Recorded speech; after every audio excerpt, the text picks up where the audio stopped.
everybody, Mike Iaconelli here for Tackle Warehouse, doing my tackle recap for the Sabine River BASS event. Sabine River, what can I say, super challenging, tough fishing, very crowded conditions, where a 14-inch fish is a big one.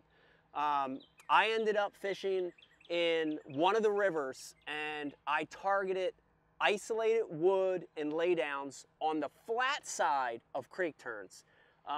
You know, really key for me was presenting those fish something different that they haven't seen. The creek I was fishing was getting a lot of pressure from other anglers. The fish were smart. They really didn't want to eat.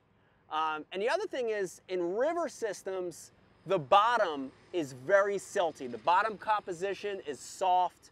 So I changed it up and I used a rigging system that's different than what most guys throw.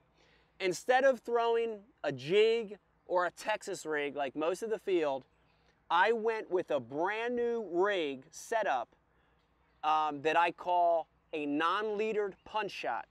And it's a brand new system VMC's coming out with, and they're calling it a Tokyo rig. And I want to talk to you a little bit about how you can make this yourself, how you can set it up, and the components to it. You know, if you look at it in its simple form, it's a hook with a ring, and on the ring you have a two-way swivel and you have a drop shot weight. Real easy to set up, but if you look at it, what that does, it allows the weight to be on the bottom, the bait's going to be above it, out of that silt, and it's also going to have way more action. The other thing this non-leadered punch shot, the Tokyo rig's going to do, is when you set the hook, the weight isn't in the way of the hook set. If this was a Texas rig or a jig, the weight and the hook are attached. Here, the weight is below, it's separate, so when I set the hook, it's all hook. There's no weight to get in the way. And basically, all you need component-wise is you need a ringed hook. This is the brand new VMC ringed wide gap hook. I fished it on a 3/0. These are going to be launched at ICAST, available for pre-order on Tackle Warehouse.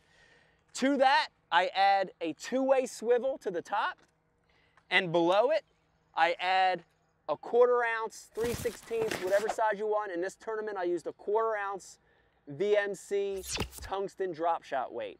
And I just attached that to the ring on the bottom.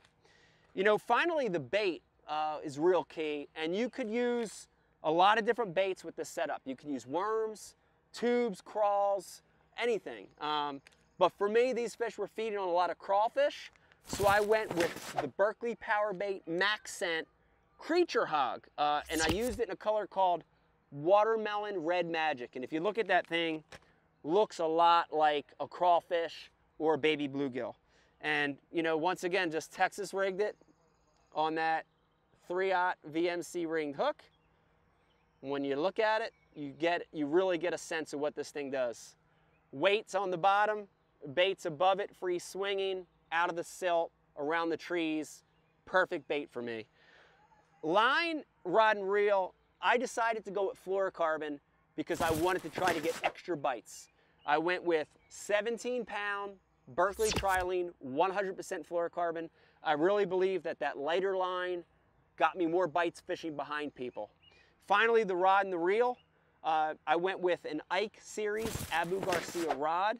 This is one of the brand new actions we're launching this year. It's a 7-foot medium heavy, also launching at ICAST this year. And last but not least, the reel. I went with a tried and true reel from Abu Garcia. This is the Revo MGX Extreme. And I wanted a fast gear ratio because in that current, a lot of fish would hit it and run with it out in that current. So I used the 8:0:1 gear ratio on the MGX Extreme. Sabine River, another top 30 finish. Keep my momentum going for points in AOY. Great event for me. Mike Iaconelli for Tackle Warehouse, talking about Sabine River.